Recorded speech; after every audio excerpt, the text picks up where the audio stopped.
I'm Sam, welcome to Brickwall Pictures. Today's review is for the South Korean drama, A Taxi Driver. 내가 5천원만 받을게, 됐지?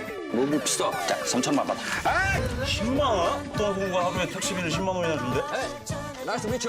렛츠고 광주. 타. This was the country's submission to the 90th Annual Academy Awards, but of course it wasn't nominated since no South Korean film until Parasite was ever even nominated, which is just a travesty. You might see the bright colors and Kang-ho's smiling face on the poster and expect this to be a light-hearted romp, and while that isn't entirely untrue, you'd be in for a surprise. The thing is, that poster isn't misleading. A Taxi Driver is an extremely bright and colorful film with energetic music and quirky comedy and an exceptionally goofy performance from Kang-ho for much of the film. But the plot explores some pretty heavy subject matter with an unflinching gaze. There's a tiny bit of tonal dissonance between these two extreme ends of the spectrum, but it mostly works. A Taxi Driver is based on the true story of a Seoul taxi driver who transported a German reporter into the military-occupied city of Gwangju. University students and other Gwangju citizens who were protesting an attempted military coup are met with a violent response from the police and military. And the military is preventing the spread of any news from leaving the city, instead spinning the story in the media to make it look like the peaceful protesters are actually the ones spurning violence and killing soldiers instead of the other way around. It's a pretty relevant topic. You might not be familiar with the Gwangju protests, but that story probably sounds familiar to you regardless. Kang-ho plays the lead character, but A Taxi Driver is actually somewhat of a buddy movie between this South Korean taxi driver and the German reporter, who is the only hope for getting the truth out of Gwangju. When the German reporter, whose dialogue is all in English, entered the picture, I got a little worried. If you've seen other reviews on this channel, then you might have heard me lament about how white guy actors are always the worst part of Asian films, and this isn't really any exception. He's not anywhere near as bad as the worst offenders in this category, but he comes off as flat and wooden, especially next to Kang-ho Song, who is just left acting circles around him. The dynamic between these two characters could make for some great kind of odd couple humor as they form a begrudging buddy duo and eventual friendship, but they just have no chemistry with each other. The last act of the film is meant to showcase the development of a genuine friendship, but I just never bought into it between the two of them. And the schmaltzy ending of the film would be touching if the relationship between the two leads was better developed. Kang-ho gives a great performance as usual, but his character takes a little bit of getting used to at the start this time around. He's an odd fellow who is charismatic and works quite well as a POV character for the audience, since he, just like many viewers who lack the historical information, he doesn't know a whole lot about what's going on in the city of Gwangju. He's kind of cut off from news in that way. The one thing that took me a bit to get used to from this character is that he does a lot of talking out loud to himself, and having a protagonist speak their thoughts aloud to themselves in a movie is always a little clunky, and it can often be a sign of lazy writing.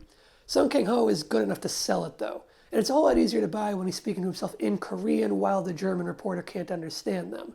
Where it's at its most distracting is at the very beginning, where he's constantly speaking out loud to himself while he's just alone in his taxi. The main character begins the film being pretty much in the dark about the protests, the military, and the political temperature of the area as a whole. You get a sense that he doesn't know what's going on, he doesn't really care to know what's going on. He also holds a perspective of respecting authority and believing what he's told from those in power. Now this sets him up to have a substantial character arc throughout the course of the film that I think many people might find a little bit relatable. After he sees the military's response to innocent civilians up close and personal, he says, "But why were the soldiers acting that way, beating and chasing people who weren't doing anything?"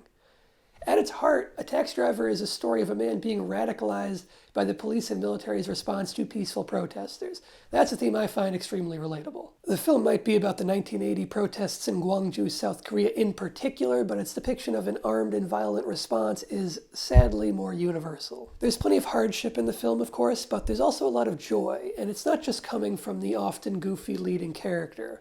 We meet the residents of Gwangju and see their love for life. And it's all in service of humanizing the people whom those imposing martial laws seek to dehumanize through violence and brute force. It's a layer of the film that makes a huge difference and elevates all that precedes and follows it. I give the film a lot of credit for not shying away from the depiction of police and military violence in the latter half of the film. The movie's banned in China, and you can probably guess why. The violence in A Taxi Driver, it's never gratuitous, but it's rather unflinching in its portrayal of this event. Many civilians get gunned down, and the film presents this with realistic simplicity, though it does exaggerate the counterpoint to this violence, which is the heroic acts of various taxi drivers. And I could have done without this exaggeration, as it kind of hurts the overall realism of the film, and it feels decidedly over the top in a way that stands opposed to the depiction of the military. There's a big action-y climax with a dozen cars speeding around and crashing into each other and guns firing and all kinds of destruction. It isn't bad or anything, but it feels kind of unnecessary for the story being told, and it lessens the impact of the real-world death and oppression to just a slight degree by contrast, which is where I think all of the emphasis should be placed in this story. This is a film where the antagonist, as it were, is the military/police force at large. But in order to have one actual personified bad guy, the film opts to include one particularly ruthless military state villain. It's understandable why they went in this direction. Audiences can more easily fear and wish to feed upon an individual than they can a faceless organization. But personally, I would have preferred the opposite. Hanging the villainy on this one individual weakens the message of the film, just to a small degree, not majorly. And this guy isn't entirely ineffective, but the way he's used is a little clunky. It kind of simplifies things too much. It says this one guy is bad, rather than the intended message of the military's actions are bad. A Taxi Driver could be a little shorter. There are some obvious moments where it could be cut without affecting the narrative in the slightest. South Korean films tend to run a little longer than American-made movies in general, though that might be changing because there's a lot of long-ass movies coming out recently. And A Taxi Driver is far from being the longest movie in the world. It's just a little longer than it needs to be. Most South Korean movies that are longer, I find, tend to earn their length, whereas A Taxi Driver, on the other hand, has a little bit of fat on its bones. Not a ton, but a little bit. A Taxi Driver is a solid film with a great message and strong themes. There's a few shortcomings that hold it back from reaching outright greatness, but it's absolutely worth watching. It's a film I could recommend to pretty much anyone. It's accessible in that way, and I think its themes can speak to the right audience especially well. Thanks for watching. I'll see you next time. Bye.